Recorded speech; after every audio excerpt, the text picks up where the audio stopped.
All right, welcome to another episode of Piecing It Together, the podcast where we take a look at a new movie and try to figure out what movies inspired it. But today on the show, we're not doing that. We are talking about our top 10 first time watches of 2022. As he's done in the past, Josh Bell from Awesome Movie Year joins me, and we make a list of some of our favorite movies that aren't new, but are new to us. And it's always a fun way to look back at all the things that we watched in the previous year that aren't new releases that make our top 10 list episode. So, yeah, we got a great conversation coming up. Lots of great movies to talk about. And before we get to it, I want to remind you, as always, to make sure you're subscribed to Piecing It Together wherever you listen to podcasts. You could also follow us on social media at Piecing Pod and join our Facebook group, Popcorn and Puzzle Pieces, where we continue the conversation about all the movies we talk about here on the show. And I've gotten a lot of recommendations for some of these movies we're going to talk about. You could also check out our Patreon, the Produced by David Rosen Patreon, where I post bonus and advanced content from Piecing It Together, from Awesome Movie Year, and from my music career. Lots of great stuff over there on the Patreon. As a matter of fact, this episode's going on the Patreon as soon as I export it, and it'll hit the main feed whenever you're hearing it, most likely. But yeah, lots of great stuff over there still waiting to be released that you could check out now. So again, it's patreon.com/bydavidrosen. If you want to support the show, you can sign up over there. But you could also just keep listening, and we appreciate that. So let's talk about some of our favorite first-time watches of 2022. Josh Bell is back with us to talk about some movies we watched this year that were new to us, but maybe not so new, but that we really enjoyed. Josh, how's it going? It's going well. I'm ready for a new year of watching movies. That's right. There's plenty on my list, and oh man, where do we even fit them all? Still trying to catch up from the end of the year. I know. The end of the year is such a rush for people who watch a lot of movies like us. It is, and then I just have piles of movies from the ends of other years that I never got to. I'm going to really have to reassess my best of, 2017 awards or something like that.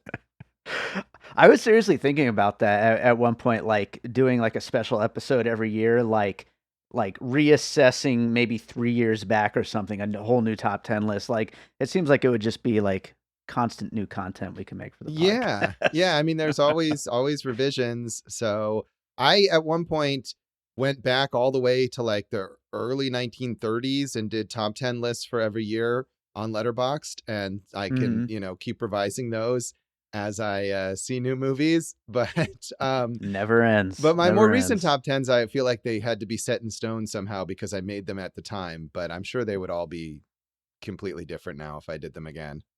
I'm sure.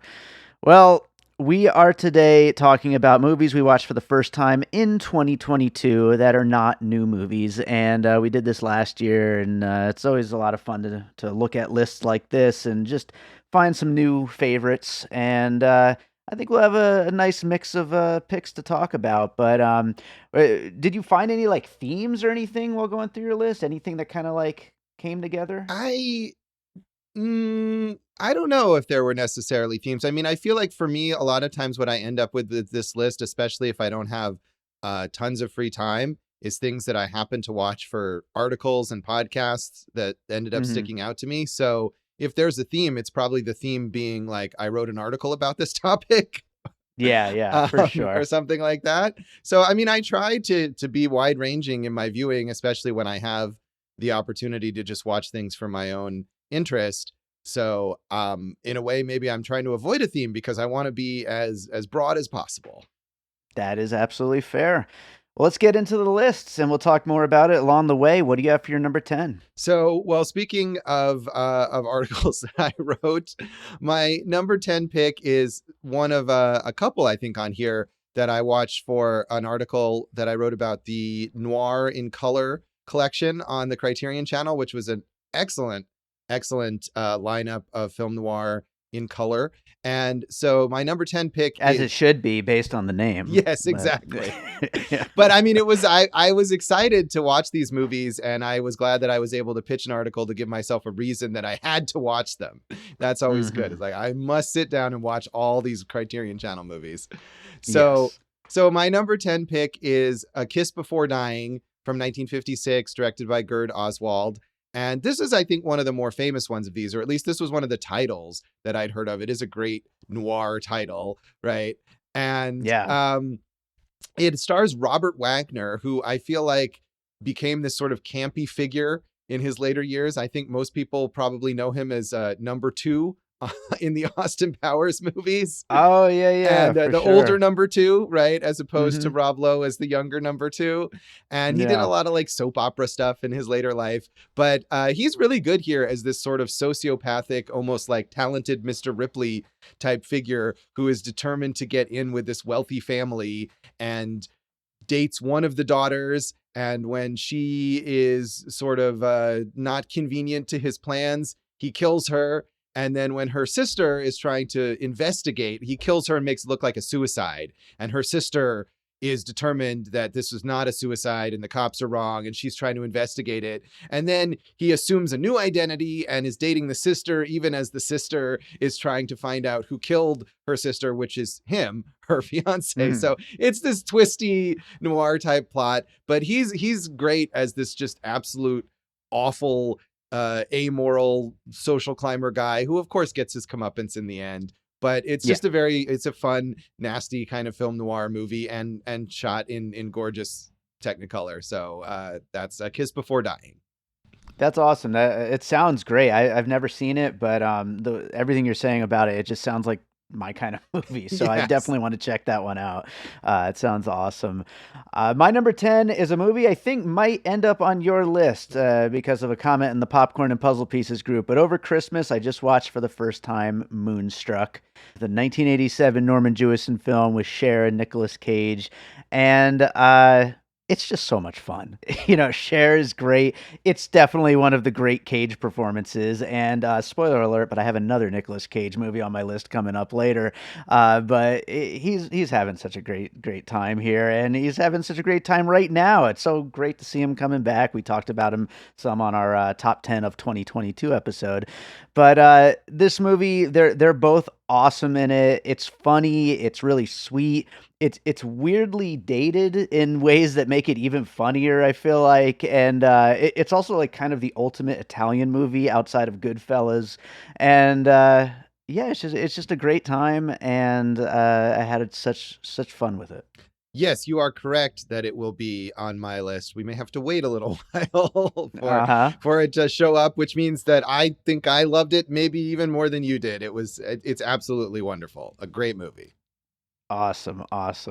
What do you got for number 9? So my number 9 pick is a Christmas movie. And this is another thing that I was doing just fairly recently, writing up a lot of roundups of Christmas movies that you can watch on various streaming services online and trying to fill out those lists by watching a few new ones. And a movie that had been on my radar for a little while from 2019 called Feast of the Seven Fishes, written and directed by Robert Tennell, inspired in part by his own upbringing and childhood. And talk about Italian movies. This is a very, very rooted in the Italian American experience film. The Feast of the Seven Fishes is an Italian American tradition on Christmas Eve of cooking 7 different types of seafood and eating them in this giant family meal on Christmas Eve. So it takes place right around this time, and Skylar Gisondo, I don't know how you pronounce his name, but he's kind of an underrated actor, but he's all over the place, and he's the star as Tony. Takes place in 1983 in a small town in Pennsylvania, this kind of Rust Belt town that looks like it came from like a Bruce Springsteen or Billy Joel song or something like that. Sure. And He's a working class guy. He works in his family's grocery store, but he really wants to go to art school. So it's kind of a coming of age thing. But then also he meets this woman who is a college student. She's kind of more upper crust and she's not Italian American, and she's home for the holidays. And Madison Eisman plays this woman that he meets. And of course, they fall in love over the course of the Christmas season, and he invites her to his home to enjoy the Feast of the Seven Fishes. And there's some, kind of across the tracks romance. She's upper class and he's, working class, and her family doesn't approve and all this kind of stuff. But it's just very sweet and warm. And I think actually a lot like Moonstruck, it just has this wonderful, like boisterous family feel. And there is the romance and there is the coming of age story, but there's also just him and his family. Joe Pantoliano plays his one uncle who's in the mob, wink, wink, wink, that kind of stuff. Sure. So it's just a really nice movie. And you can tell that this guy, the director, has really drawn all this stuff from experiences that he had. So Feast of the Seven Fishes. Yeah, it sounds fun. I hadn't even heard of this, but I will say that Skylar Gisondo, he's kind of becoming that guy of Yeah. like this new generation, isn't he? Like he's really kind of carving out a niche for himself. Yeah, I mean he's good at playing, I think, these sort of like smarmy characters, but here he's Hmm. very vulnerable and emotionally open and whatever, and he's good at that too. I think he was on what was that Netflix show, Santa Clarita Diet, where he plays Yeah, sure. the sort of nerdy guy who's awkward and trying to get the girl kind of thing. Yeah, absolutely. Well, I'll go for number 9 with a movie I watched, not for Awesome Movie Year, but right, along with one of the movies we were covering. I feel like any year that I'm going to watch a Martin Scorsese movie that I haven't watched before, it'll probably end up on my first time watches favorites list. This one's Alice Doesn't Live Here Anymore, 1974.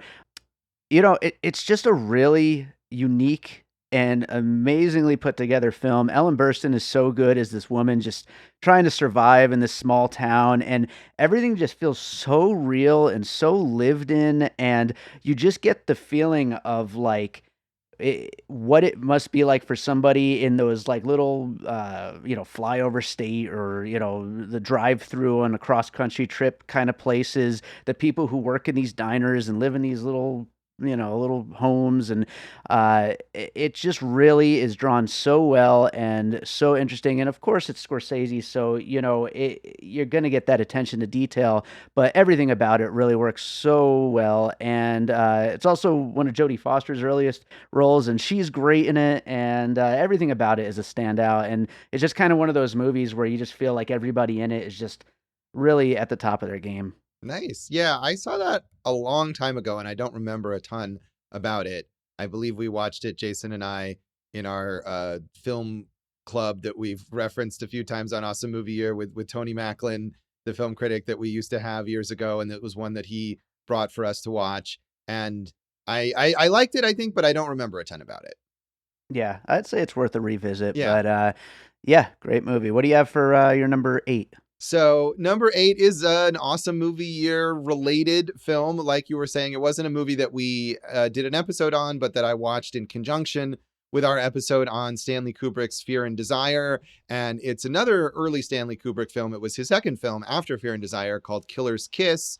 And like Fear and Desire, I feel like this is one that is not all that well known.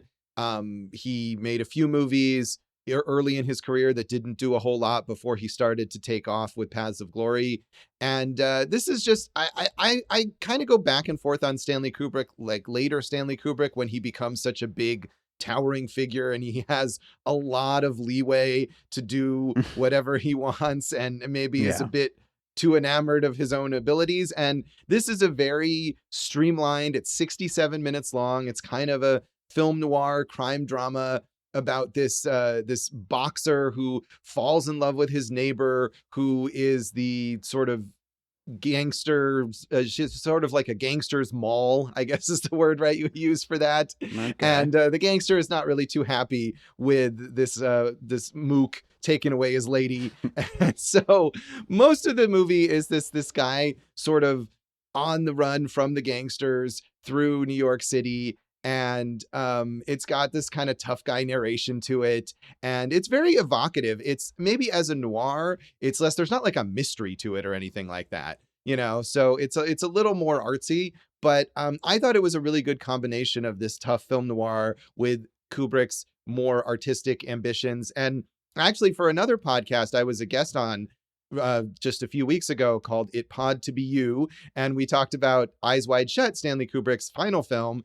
And this movie actually, I feel like, with the sort of tortured masculinity, this guy wandering New York City, grappling with his romantic life and what it means or whatever, actually kind of reminded me of Eyes Wide Shut. So but made many, many years earlier. So that is Killer's Kiss from 1955.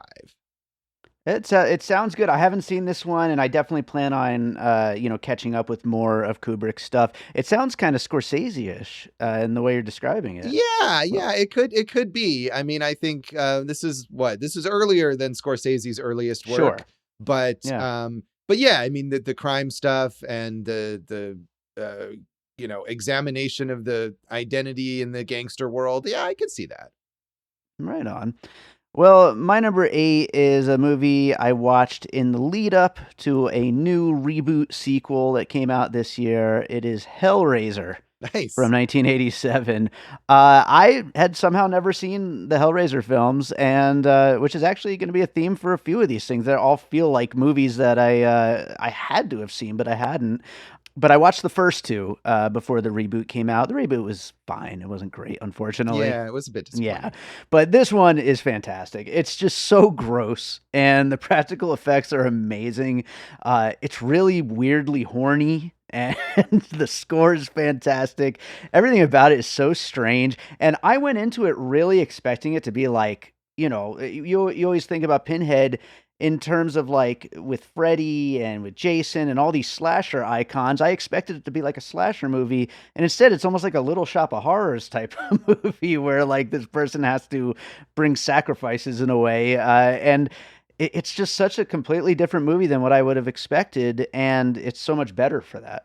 Yeah, I love Hellraiser, and I think when you watch this, I suggested watching the second one, and I actually like the second one even better, which I imagine that you did not.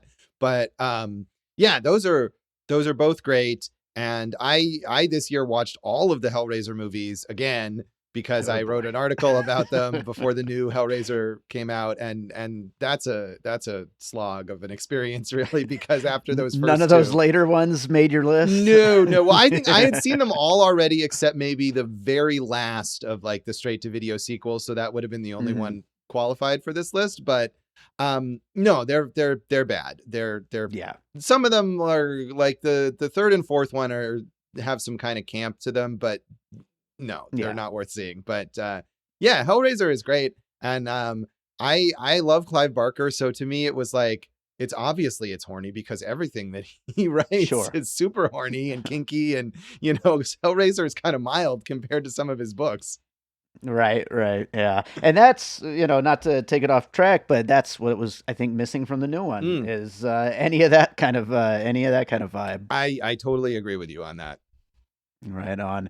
What is your number seven? Well, my number seven is another movie that was sort of adjacent to an awesome movie year episode that we did. We had an episode on Les Blank's documentary, Garlic is as Good as 10 Mothers. And so I watched a bunch of Les Blank documentaries, many of which are just are short films. So I had the chance to do that.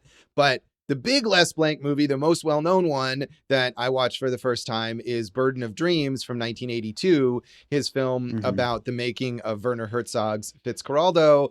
And even though Herzog is not the director of this, this is, I feel like, a defining document of sort of like the Herzog persona and Yeah, all of the things that we think of his existential musings in that very, very recognizable voice of his, and the hubris of his crazy endeavors. He in Fitzcarraldo is hauling this full size ship up the side of a mountain because the yeah, the character in Fitzcarraldo also did these kinds of insane things, and there's a blurring of the lines between Herzog and this crazy character, and it's a fascinating movie about the behind the scenes process of making a movie. I mean, I think it's one of the best documentaries about movie making. Um, and just about just showcasing Herzog and his craziness and his relationship with Klaus Kinski, the actor who was in many of his movies, who was equally, if not more, insane. um, hmm and Documentary Now this year in their season premiere did a great parody of Burden of Dreams. So it was cool to watch that, having recently seen this movie. Nice. I got to check that out. Yes. I didn't include any documentaries on my list, but I did consider Burden of Dreams, and I considered Garlic is as Good as 10 Mothers. I loved both of them. Yeah. They're both excellent. So I got to watch more of his films for Yeah, sure. he's a great filmmaker. Yeah. My number seven is a movie that had been on my watch list for a long time, and I just finally got to it this year, and that is 1998's Dark City from Alex Proyas.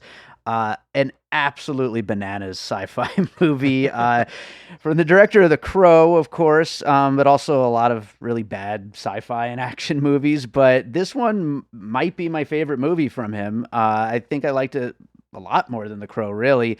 It's basically The Matrix before The Matrix, but less complicated, but more insane at the same time. Like, it's just, it's wild. The whole movie is just nonstop craziness, and it's so fast paced, and the score just goes at like 100% from beginning to end, and it's really its own thing. Like, there's not a lot of movies that go this hard. I compared it already to The Matrix, but I would say also Speed Racer would be another good comparison too, because of just how nuts it turns up the throttle all the way and then just keeps it going there from beginning to end. And I'm really looking forward to rewatching it again sometime.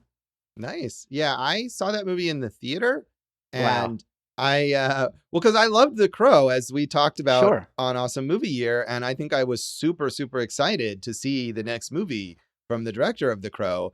And I remember being really disappointed in that movie in, what was it? Is it 1998? 98. Yeah. 98, yeah. So when I was a teenager, and I haven't revisited it since, but I know it has quite a cult following. And even though it was a failure at the box office, Roger Ebert, I think, was a massive, massive fan of that Yes. movie and was like advocating for it for years.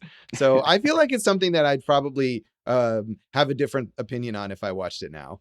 I got to look up that Ebert review. I bet it's a great read. Yeah, I mean, that movie has a cult following, but Ebert was such a Proyas fan. I remember he really, really loved Knowing, the Nicolas Cage movie that Alex Proyas directed, which I don't know if he was on solid ground as much with that one.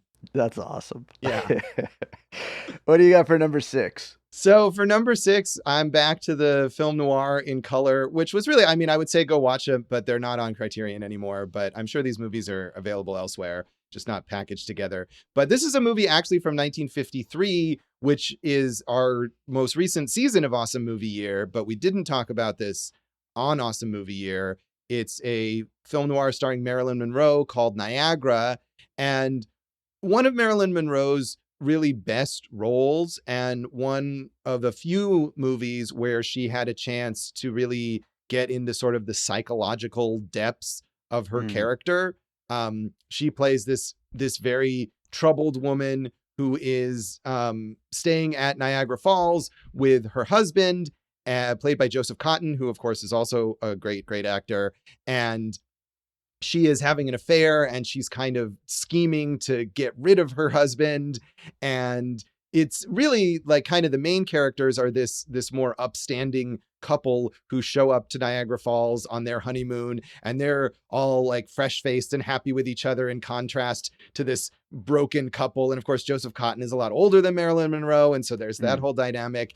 And this younger couple, they get caught up in the plot of Marilyn Monroe's character to off her husband, which does not go well. And he doesn't actually die. And he's kind of skulking around in the background, even though people think he's dead. But Marilyn Monroe is so good as this woman, even though she's sort of the villain, she is so sympathetic because of how troubled she is, how mentally unstable she is. And you get the sense that the affair that she's having and the plot to kill her husband are all these just sort of desperate pleas for her to try to find stability in her life. So, and it looks gorgeous like these noir color films do. It has a great setting at Niagara Falls. So, and Marilyn Monroe had a great 1953 between this and Gentlemen Prefer Blondes, which we talked about, and How to Marry a Millionaire. So, she, with Blonde out this year, I feel like it's the time for people to rediscover her greatness. So, Niagara from 1953. Yeah, when we covered Gentlemen Prefer Blondes, like I had mentioned, I don't really think I've seen any of her films, and I would like to watch this. I love crimes gone wrong type movies, so Yes, it that sounds is great. exactly what this is. Yeah, so I'm gonna have to check this one out. Sounds really good. I think our friend Chad Clinton Freeman was a fan of this one as well. Okay, right on. Was that a recommendation for the 53 season?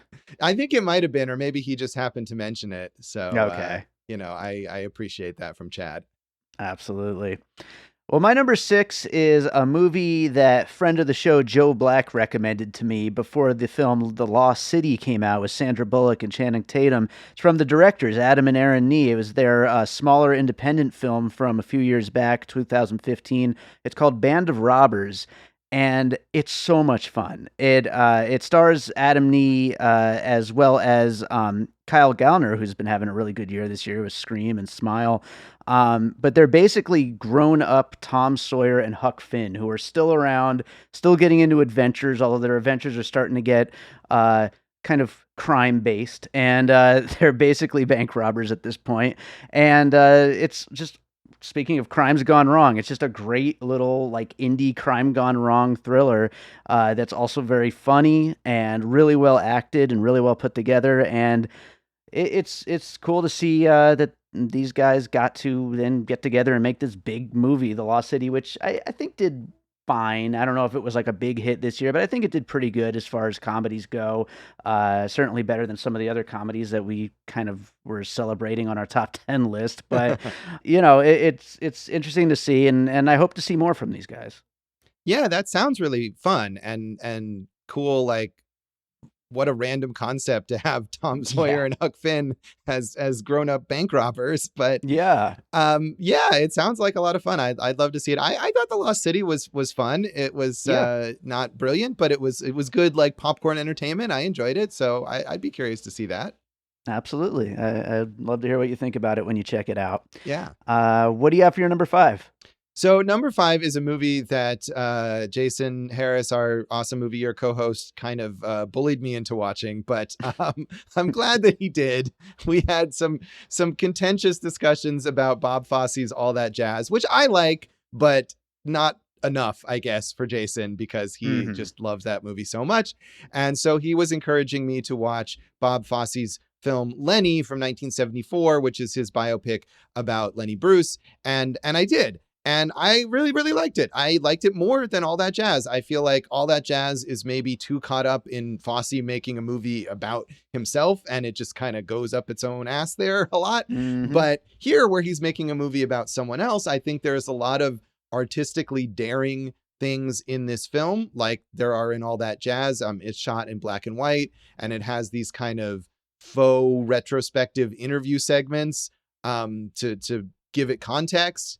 And it's a fascinating story about this incredibly self-destructive guy who got a little too caught up in his own hype, which is, I'm sure, something that Bob Fosse related to, as you can watch in All That Jazz. Sure. And Dustin Hoffman is fantastic as Lenny Bruce. I feel like he's at least as good as Roy Scheider as the Bob Fosse stand-in in All That Jazz. And I mean, it does follow a lot of these biopic conventions that we're very used to by now, the descent into drug use and, the berating of the people in his life and pushing them away and all this stuff. But it's done really well. And I think it gives you a sense of how important Lenny Bruce was, but also how troubled and self-destructive he was, and how ultimately his downfall came from his own personal habits and in a way from his sticking to his guns so inflexibly that his trailblazing style became sort of a burden to him that brought him down. So it's a fascinating film. Yeah, absolutely. I loved it too. Dustin Hoffman is so good. And as much as I hate to agree with Jason, we might be talking about All That Jazz more later down the list. You two are you're in the majority on that one. I'm loving it. Well, my next is The Long Goodbye from Robert Altman, 1973. I loved Three Women so much when we did it on Awesome Movie Year that I was going to start like a whole marathon of Altman, and I never got around to it, but I did end up watching The Player, which I absolutely loved, and then we ended up covering two. But I also watched this one, and it's right up there with both of those movies. He's 3 for 3 for me so far, and I can't wait to dig into more Altman. The Long Goodbye is so obviously the blueprint for like all of these kind of noir flavored comedy mysteries that I love, like The Big Lebowski and this year's Confess Fletch, which we talked about on the top 10 episode. Elliot Gould is just so good and so cool in this movie. It's like it's a ridiculous kind of cool, but it's the kind of cool I love to see. And yeah, the mystery is great, the comedy is great. It looks amazing. Everything about it is awesome, and these are really some of my favorite kind of movies. Yeah, I love The Long Goodbye, and I'm glad that you watched it, and I'm glad that you are appreciating more Altman, and Elliot Gould is great in that, and the apartment that he lives in, I always remember that crazy like what is it's got like an elevator in like a cylinder thing that goes up Hmm. across this like passageway, and it's a real place. It's crazy. You can go see it in LA.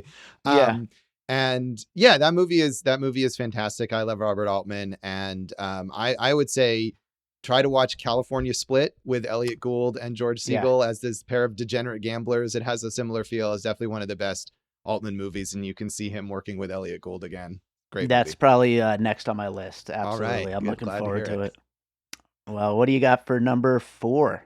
So number 4 is a movie that I didn't watch for any reason other than to watch it, which is Ooh. unfortunately not a chance that I have often enough, even though I see so many movies. But it is actually from 1977, which is a year that we covered on Awesome Movie Year, but we didn't talk about this film.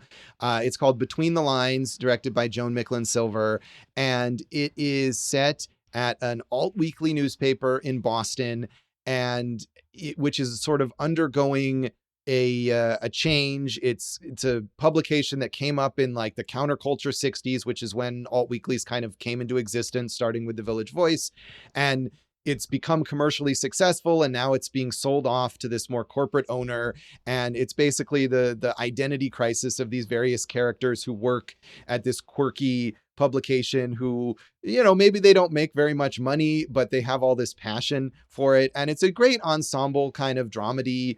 John Hurd, Lindsay Krause, Jeff Goldblum, Bruno Kirby, like a great cast of a lot of, maybe somewhat underrated character actor kind of types as these journalists. And it's maybe a little episodic, just what these people do with their lives, but it's a wonderful hangout movie, and it really captures the flavor of Boston, of this kind of moment when the counterculture is kind of being dragged into the mainstream in the 1970s.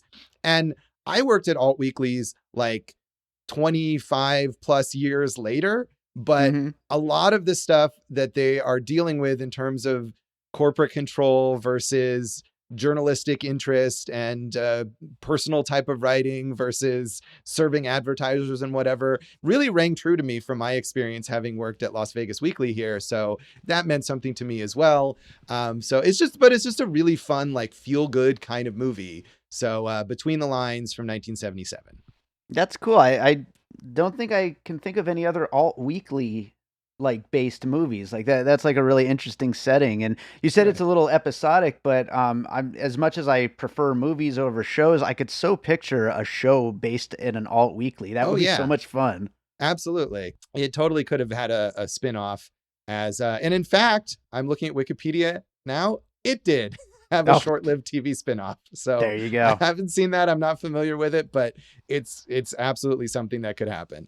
That sounds great. Well, my number 4, I said there was another Nicolas Cage movie on my list, and I don't know how I never watched this one because whenever you watch like the Nicolas Cage losing his shit compilations on YouTube, this is the one, you know. It's Vampire's Kiss from 1988. This movie is freaking great. Like aside from the crazy Nicolas Cage moments that it's, so infamous for, it's also just a really good movie. Like an incredible like portrait of like toxic masculinity and dealing with toxic people in the workplace, and the way that Nicolas Cage treats his assistant Alma is just horrific, but is just such a perfectly put together film, and his just descent into madness is so well acted, and there's so many funny parts in it, and I'll just shout out the his coffin, which is his couch flipped upside down, which is just such a great little touch. But there's so much to this movie, and like I said, we've seen a lot of the scenes in those YouTube compilations, but they don't even capture all of it. It's just bananas from beginning to end. Nice. Yeah, I've never seen this. I feel like this is a movie that inspires very polarized reactions. Hmm. And I believe my sister, I saw on Letterboxd that she watched it this year as well and gave it like 1 star or something and Uh-huh. just absolutely hated it. So I could see somebody watching it and maybe thinking it's glorifying him in a way, like because he's an asshole. He's a yeah. piece of shit in this movie, and that's the point. The point is that he's terrible and not to be celebrated whatsoever. And so I think maybe if that point is lost, you might think of it in a very negative light. Yeah, and I don't know. I mean, I haven't seen it, but I'm curious about it. I feel like there's the is it like photo of Nicolas Cage where he's sort of got his mouth open and his eyes Yeah, bugged out. That's like one of the most yeah, common memes of him, and that's from this movie, right? right. It Yeah, is. It's so good. yes. It's I've nuts. seen that many times. Not the movie, Yeah, but I've seen that photo. absolutely. Well, we're into our top three. What do you got for number three? So my number three is a pre-code comedy, which I love, and I feel like a lot of times whenever I have a chance to just watch movies for fun, I'm going back to the 1930s and watching pre-code movies, which are always fascinating, even if sometimes they're not great. But this movie is great. It's called Design for Living from 1933, directed by the great Ernst Lubitsch, which is one of his most famous films, and it's a romantic dramedy, I guess, about a woman who has two men kind of competing for her. Miriam Hopkins plays the woman, and Frederick March and Gary Cooper play her dueling suitors. And that doesn't sound like it's not that unique or interesting necessarily. Although it could be just the way that the acting and the comedy and the set pieces could be enjoyable with just that. But what's great about this and what's great about what you can do in a pre-code movie is that at a certain point they just enter into a polyamorous relationship. And Mm, that's not something that you'd see in a Hollywood movie once the code was put in place. And it's not as progressive as a movie about that now might be. And I think yeah. ultimately it's portrayed more as like a compromise, like neither of these guys can really have her. And so she says, well, I just want you both. And they agree, even though that's not really what they want. Hmm. Um, but it's really creative and fun. And it also gives its female lead this level of agency that she's the one calling the shots on these relationships the whole time. And it's just funny. It has, the Lubitsch touch, as it's called, with this sparkling wit. And I mean, this is a classic. It doesn't need me to advocate for it, but it's still something that people should check out.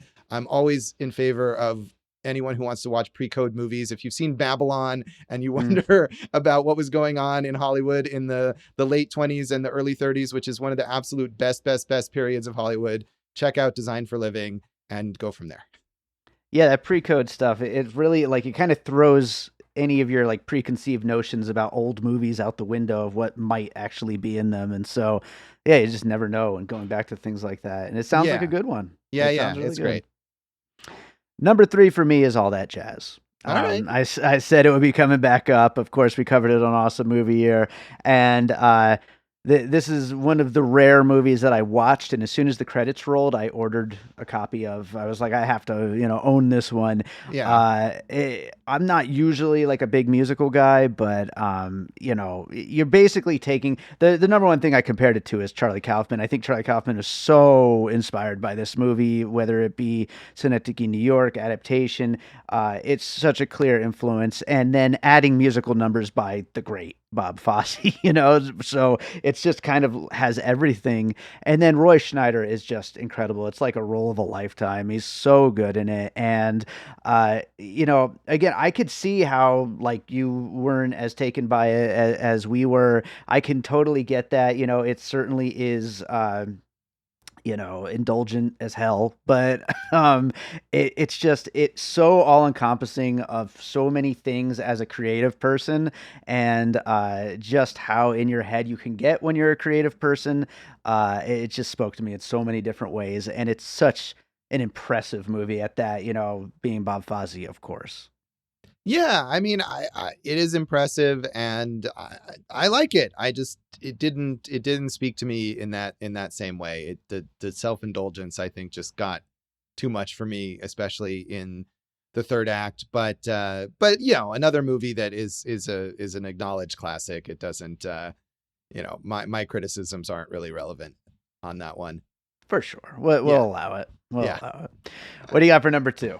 So number 2 is a movie that I watched because of Top Gun Maverick. As that was coming out, I was writing a piece on the best Tom Cruise movies to watch online and tried to catch up with a couple of notable Cruise movies that I had not seen, and this was one of them. And speaking of Martin Scorsese from earlier, it's The Color of Money, directed by Martin Scorsese from 1986.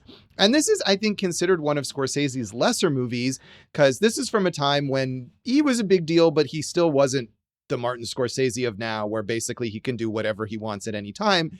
And he had to take work where he can get it. And so he's hired to make this sort of legacy sequel before legacy sequels were a big thing to The Hustler, this the pool drama starring Paul Newman, which had come out, I think, like 25 years earlier. And so Paul Newman returns as Fast Eddie Felson, this pool hustler that he played in that film. But now he's older and he's sort of the mentor figure to this younger hotshot pool player played by Tom Cruise. And it's just a really, really good version of that. Tom Cruise and Paul Newman are both great. And the wary relationship they have. And it's not just like the cliche of, oh, they're antagonistic, or this arrogant young guy doesn't believe that the old guy can teach him anything, and then he learns that he can. Like, there's a little bit of that, but then they become antagonists again. And the whole climax of the movie is them competing against each other. And I just love that, even though it is in a lot of ways this kind of crowd-pleasing Hollywood type film, that it still subverts a lot of your expectations about what that story would be. The acting is fantastic. Mary Elizabeth Mastrantonio, who I feel like I don't even know where she's gone. She's totally fallen off the map, but she's great as the girlfriend of Tom Cruise's character, who is sort of played between these two guys, trying to make the peace between them and trying to get Tom Cruise to set his ego aside so he can actually like succeed and make money and make a life for them.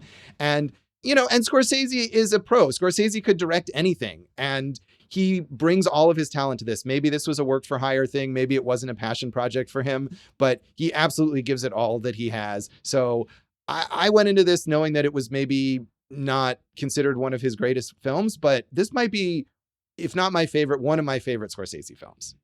Right on. Yeah, I've actually never seen it, but I was going to watch it after Maverick, just like you're saying for your article. I was going to watch it, and I decided I wanted to get around to watching The Hustler first, just to kind of see it back to back that way, even though it's a long time after. So I haven't gotten a chance, but I'll probably end up watching both of those this year at some point. And I have a feeling I'll probably love it again. Maybe bring it up next year. We'll see. Yeah. But the way that you said that it's like the best version of that particular thing, I feel like that's what Top Gun Maverick is. It's the best version of aerial fight, military movie. Yeah. So. Yeah. Well, I don't love Top Gun Maverick as much as you, but there is some similarity there, I think. And the Hustler is great too, of course. I mean, both of those are worth seeing. I think I had the Hustler on my version of this list a few years ago, the first time that I saw it. But honestly, I think this is better than The Hustler. Right on. Yeah, I'm looking forward to it. Definitely looking forward to it. Number 2 for me is a movie I watched because I knew it would be a puzzle piece for the movie Bones and All, and that is Badlands from Terrence Malick from 1973. I know you saw my comments about it, that it's like literally one of the best movies I've ever seen. It's like insanely how good this movie is. Obviously Terrence Malick's films, people talk about how beautiful they are, and it definitely is, but more so than that, it's the performances from Martin Sheen and Sissy Spacek and their dialogue. Like, it's just the perfect capture of like that bored, aimless American young people life. And it just, to me, it almost felt like watching a movie version of like some singer-songwriter Americana song, and it's perfect in everything that it sets out to do. And the story from beginning to end, I loved everything about it. There's nothing I could say a negative about it. It's one of the best movies I've watched this year. And it worked very well as a puzzle piece for Bones and All, of course. So it's important, right? Yeah. So I had to use it. Yeah, that is great. And early Malick is so good. And even mid-period Malick. And it's disappointing to see those later films. I feel like everything that's great about his early movies, he kind of doubles down on in his more recent movies. And you think, why is this not great? Like Right, right. it just doesn't work the same way. So yeah, Badlands is fantastic. If you haven't seen Days of Heaven, which is his next film, I haven't. I I think is even better than Badlands. I love so much. So I would Yeah. definitely recommend seeing that. And it's crazy that Badlands is his first movie. That's a debut film and is that good. That's another thing. Yeah, that's another thing. That's absolutely insane. Yeah, That's crazy. so good. Oh man. Well, we're on to our number ones. What do you got? So my number one is Moonstruck. I love Hey, there you Moonstruck go. so much. I Nice. didn't necessarily expect to, and like The Color of Money. This is a movie that I watched for another roundup piece on best Nicolas Cage movies to watch. And I'd seen a lot of Nicolas Cage movies, but I wanted to catch up with a couple. And this is one of them. And it's just, I feel like we've talked about this. Maybe we talked about this on our regular top 10. It's the kind of thing that you think that it shouldn't work. It's such a Mm, ridiculous concept, yeah. but it works so well. And it's thanks to Nicolas Cage, who's great, but especially Cher is Hmm. so good in this movie. And, she didn't act in a ton of stuff No. and, had a period of acting a decent amount and then just kind of gave that up for whatever reason. And she won an Oscar for this movie, so it's not like she was unacknowledged, but Yeah, sure. it's so funny and weird, and it's a great romance. But I love the way the romance is like that. Both of the characters are like mad that they fell in love with each other. Uh-huh. It's like, Yeah, it's a this pain in has the ruined ass. our lives. Why did this happen to us? Yeah. And it's just, yeah, it's so weird and funny, and a great, as you said, Italian American film written by an Irish American, I believe, John Patrick Mm, Shanley, the playwright.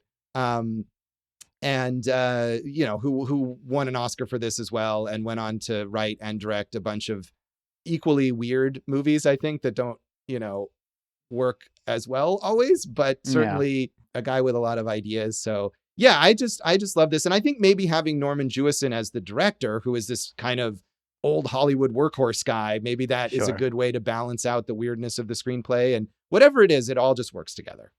Absolutely. I'll just add the old people actors in it are all great. Vincent Gardenia, Olivia Dukakis, like they're all just so good. And yeah, it's just a great, piece. Just everything kind of works together. So, Yes. great pick. My number one is, I said there's a bunch of movies on this list I just can't believe I have never seen before. But it's RoboCop from Wow. Paul All right. Verhoeven. Yeah. I considering how much I love Starship Troopers, I don't know how I never went back and watched this, and it is the funniest, best like action movie satire of America and our just overbearing police presence and just everything wrong with this country. And the best part about it is just like Starship Troopers, it gets to have its cake and eat it too, because it's also one of the best action movies ever. Like it's everything all in one. And strangely, I saw the sequel in the theater opening weekend, and I think I was too young. We always joke on Awesome Movie Here about the movies I was too young to watch. I remember the brain squishing, and I was like, kind of squirming in my seat as a maybe 10-year-old or something. I don't know. But yeah, I never saw the original though. And everything about it is so great. It's so funny.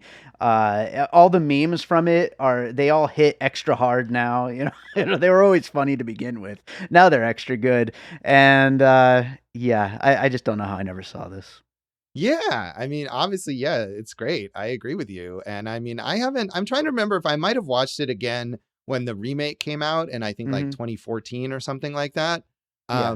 So it's still, that was quite a while ago, but I did love this. And I remember RoboCop 2, I think, is not very good, No, but not really. I did love it as a kid, and I may still have like a VHS tape with RoboCop 2 recorded off of like HBO Nice. or something like that. And I think I loved it as a kid because it was more violent Hmm. probably than the original RoboCop.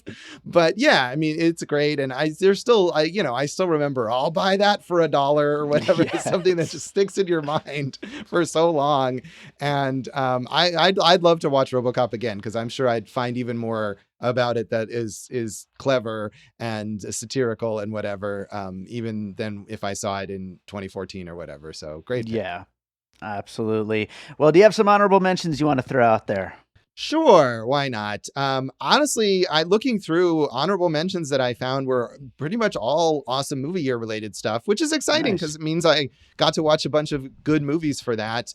Um, Kind of a double recommendation. We did an episode on Henri Georges Clouzot's The Wages of Fear from 1953, and that is great. And also the remake from 1977, Sorcerer, directed by William Friedkin, is Yeah. also great and is a good kind of remake because it keeps the core of what the original is about, but finds creative new approaches to certain elements of it. So I feel like these are good companion pieces that you could watch them back to back and you won't feel like you're repeating yourself or anything like that. The tension of these guys driving these trucks full of explosives across these treacherous roads are just fantastically done in both of those films. We'd be lucky if more remakes take that kind of approach, where it's like the seed of the idea, but then make it its own thing too. Right, right. And Friedkin does that really, really well. And this is the kind of thing that I could see being remade again because it's based on a novel, and I'm sure Yeah. there's some other stuff in there that you could pull out and use. Um, Also, for Awesome Movie Year, we watched Rob Reiner's A Few Good Men, speaking of Tom Cruise. And this is a super cheesy movie, but it's a movie where all the cheesy parts of it like work really well. Yeah. The grandstanding scenery chewing from Jack Nicholson, you can't handle the truth, all of that stuff. The plot that, culminates in this big courtroom showdown where people are vindicated and Tom Cruise is the arrogant hotshot lawyer, but like they're all really on their game here. And the Aaron Sorkin screenplay is, maybe has some smugness, but not as much as later Aaron Sorkin, especially when he directs it himself. So just a fun, crowd pleasing kind of movie. And then lastly, I'll mention, we talked about Clint Eastwood's Unforgiven, which is a fantastic movie, but I had already seen. But in conjunction, I watched a couple other Eastwood Westerns, and The Outlaw Josie Wales from 1976 is just this great kind of archetypal Eastwood, outsider guy wandering the countryside, dispensing justice while also being grumpy about it. And it's a great performance from him, great direction. So if you like Westerns, you've probably already seen it, but if you haven't for some reason, check out The Outlaw Josie Wales. Right on. Yeah, great picks there. I almost was going to include The Wages of Fear and Sorcerer on my list as well. They're great. Yeah. For my honorable mentions, so I put together two awesome movie years for one of them. That's Cruising from 1980, which I thought was a fantastic, undercover cop movie that kind of gives you a chance to see Al Pacino as the great actor that he is, rather than like over the top Al Pacino that he eventually became. So he's just so damn good in it. The other one, Cinema Paradiso, 1989, which I know I liked more than both you and Jason, but Yeah. this year has been such a year of celebrations of cinema, and Yes. oh boy, is that better than all of them. So I bet you got a lot of use out of that as a puzzle piece this year. you damn right I did. You damn right. Another movie that I got a lot of use out of as a puzzle piece this year, Fantastic Planet from 1973, a bizarre animated film on this alien planet that has these tall humanoid blue creatures protecting their environment. So you can imagine I was able to use that for a couple of things this year. So yeah, that's a really cool movie. And then the last honorable mention I have is called Dog City the Movie. It's a Jim Henson movie from 1989. And we found this by accident because Gina was searching GIFs for like dog freaking out or something like that to do a Harvey GIF of Harvey losing his shit. And we found this puppet dog that looked just like Harvey, just like he was like holding a Tommy gun, and he looked just like Harvey. We're like, what the hell is this? And we had to like go searching all over the internet looking for it. And sure enough, it's this Jim Henson movie where all these dogs, they like stake out this bar, and they're all gangsters, and it's like just a totally classic gangster story, but with Jim Henson puppet dogs. And so there's so much humor in it that's definitely not for kids, which kind of makes you, imagine that's probably why it's not as well known as a lot of the other Muppet stuff. But it's great and it's super weird. And, I love Isle of Dogs. And I feel like if I had known about this movie back when we did the Isle of Dogs episode, it probably would have been a puzzle piece there too.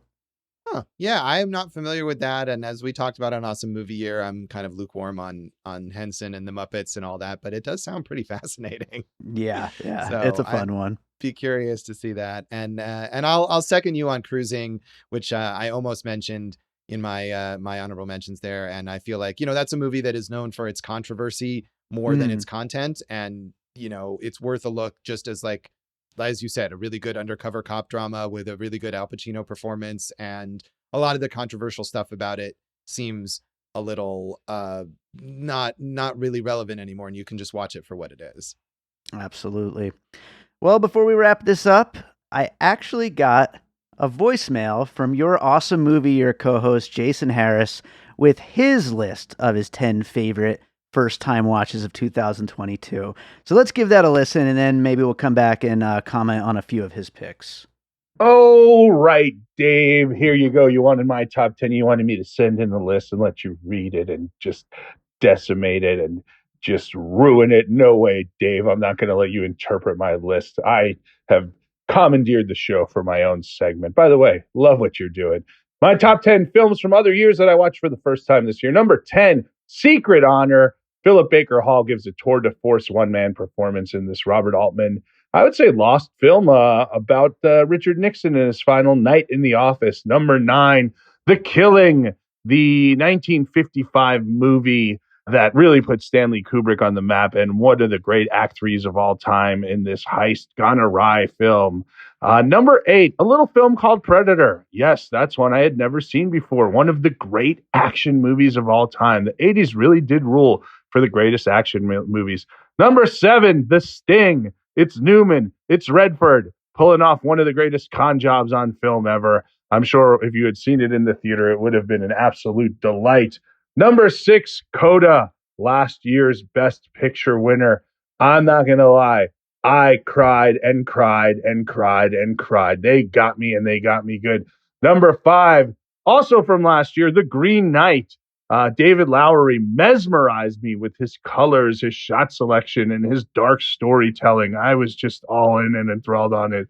Number 4, Man Bites Dog, one of the craziest, wildest, most insane movies we've ever seen on Awesome Movie Year and just in life in general. The mockumentary following a serial killer takes all types of dark twists and turns and really just goes all for it. Number 3, another one we watched on Awesome Movie Year, and the second Kubrick film on my list this year. It's The Shining. How did I never see The Shining? It's now my favorite horror movie of all time, and I just love the mind games of it. Number 2, not an Awesome Year movie, but an Awesome Year research movie when we were doing Bob Fosse. I watched Cabaret, and this is dazzling and maybe the best of all Fosse movies, and I think he's got probably 3 5-star movies in his cadre right there, which is really incredible considering how few he directed. But Liza Minnelli, Joel Grey just tear up the screen. The musical numbers are incredible, and nobody directs musicals like Bob Fosse. And number 1, also from researching another episode of Awesome Movie Year, it's The Deer Hunter, Michael Ciamino's 3+ hour epic masterpiece. I watched this and I was immediately taken and thought, I'm watching one of the greatest films ever made. And I really do believe that this is one of the best movies ever made, from the American sequences to the war sequences in Vietnam to the return home. Just incredible. That's my list. Top 10 watches from other years for the first time. You're welcome. So, what do you think? Like, were there any of those that were like surprising to you? Any that you're a big fan of? Well, I don't know that there were that many surprises, in part because we talk a lot and I probably was aware that he had seen these movies and mentioned it. He's talked about The Deer Hunter a million times, even on Awesome Movie Year. Yeah. A lot of Awesome Movie Year stuff there. I'm personally excited that he loved Predator so much and that he loved The Shining so much, because I'm big on horror movies and he generally is not. So whenever he watches something like that, I'm always expecting that he will be underwhelmed. So I'm glad that he was such a fan of those films, which I really, really like as well. And, you know, of course, Bob Fosse came up, and I love Cabaret more Oh, than yeah. all that jazz. So Cabaret is great. glad to see that on there. And, you know, speaking of Robert Altman, Secret Honor is one that I haven't seen of Altman's, Mhm. but I definitely would be curious to check out. So, I mean, other than Coda, which I'm one of the haters of, Yeah, me um, too. I feel like those are all pretty solid choices. I didn't really care for The Deer Hunter either, honestly. I haven't seen it in a long time, but I really liked it when I first watched it. I have a feeling I would probably like it if I watch it again now. But Yeah, it just didn't. I mean, a lot of the Cimino stuff that I think is a problem in Heaven's Gate, which is, you know, notorious failure, I think is a lot of it is there in The Deer Hunter too, which is this massive acclaimed success. So yeah. doesn't work for me. But yeah, the main takeaway there is that Coda sucks. Good point. Yes. Yeah, I'm really looking forward to watching The Killing. I know he's been talking that up a lot lately. And Predator, I actually watched the same day as I watched RoboCop, and I haven't seen Wow. that since I was a kid. Holy shit, that movie rules. Yes. If I hadn't seen it, it would have made my list too. Like, you know, but I've only seen it that one time when I was younger. It's just awesome. I've never seen The Sting. I should probably watch that one of these days. Oh yeah, The Sting is great too. Yeah, a lot Yeah. of fun, and you know, Newman and Redford, of course, a great team. Yeah, that Predator RoboCop double feature, man, that's like the great Whew. 12-year-old boy in 1987 double feature you got going there. Oh man, I had COVID at the time, and it was I was blowing my nose and just watching people get blown away. So you know, I should make that double feature like an annual thing. Honestly, it's a reason to stay alive. You know, like Yeah, those are great. And I don't know when the last time was that I saw Predator, because I didn't rewatch it for Prey, which was great. Yeah. In part, I think I'd seen it enough times or whatever, but it's certainly always something that's enjoyable to watch and so quotable too. All the ridiculous lines. I ain't got time Yeah. to bleed, and you know, like the Yeah. ultimate, like the cast of all these tough guys. You know, it's just like one after another. It's great. Oh yeah, it's so good. What's the scene where Bill Duke is shaving to like calm himself down, you know, With the That's razor great. with no shaving cream, and he Yeah. obviously doesn't even need to shave. He's just like Yeah. running it up and down his face for no reason. Amazing stuff. Oh Yes. man. Well, these were great lists, and this was a lot of fun as it always is. Josh, tell people where they can find you and Awesome Movie Year. Well, Awesome Movie Year, as we said, is one place where we discover a lot of these movies, which is one of the things that I love about it, getting to traverse film history and see movies that we haven't seen before that are great or sometimes not great. But either Mhm. way, listen along with us and discover some movies for yourself. We're at awesomemovieyear.com, at Awesome Movie Year on Facebook and Instagram, and Awesome Movie Pod on Twitter. And I think we're probably getting close to wrapping up our season on 1953 as this comes out. So a lot of cool discoveries there. And you can check me out at joshbellhateseverything.com, which has basically become just a repository for me to annually write about this thing, about my Yeah. first time watches is the only thing I end up updating on there anymore. So depending on my diligence, it may or may not be there now, but it will be soon if it's not. I'm also at Josh Bell Hates Everything on Facebook, and at Signal Bleed on Twitter, and at Signal Bleed on Letterboxd, where you can follow along with the movies that I watch and guess which ones are my favorites for the year. Yeah, that's a fun game. Yes. Josh, as always, it's a great time. Thanks for being back. Yeah, thanks for having me.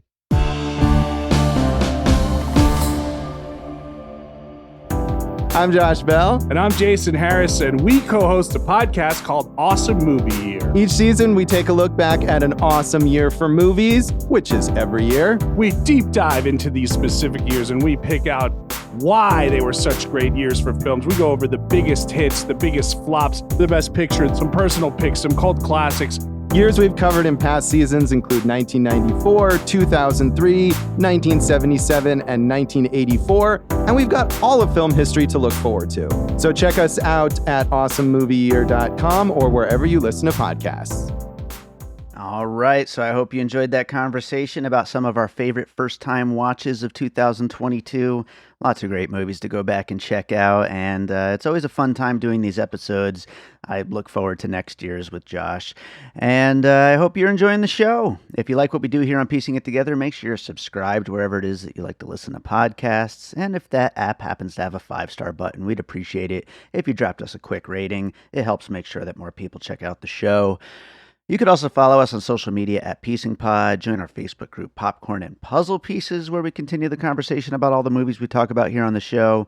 And I told you about the Patreon at the top of the show, but, if you want to sign up that way, we appreciate it. Other than that, we got a lot more Piecing It Together on the way. So, keep an eye out for all that. Lots of episodes, lots of movies to cover, and it's 2023 now, so lots of new stuff to talk about. But I'm going to keep talking about my new album, More Content, which just came out December 30th. You can get the limited edition CD over on my Bandcamp, davidrosen.bandcamp.com. It's a really cool package that I put together. All the artwork, the pictures from my wife, Gina Mazzoni Photography. And it's a great album. I'm so proud of it, and people have been really enjoying it so far. I got some music videos on the way. You could also, of course, check it out on streaming. It's on Spotify, Apple Music, all that kind of stuff. So check out the new album, More Content. And since we're talking about older movies on this episode, I'm not going to play a song from More Content. I'm going to play an older song of mine. How about the first track from my first album, Echoes in the Dark? The first track is called Dark Rain. I'm sure I've played it on the show before, but it's been a while, so let's play that, and we'll be back with more Piecing It Together real soon.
an All Points West production, produced by David Rosen in Las Vegas.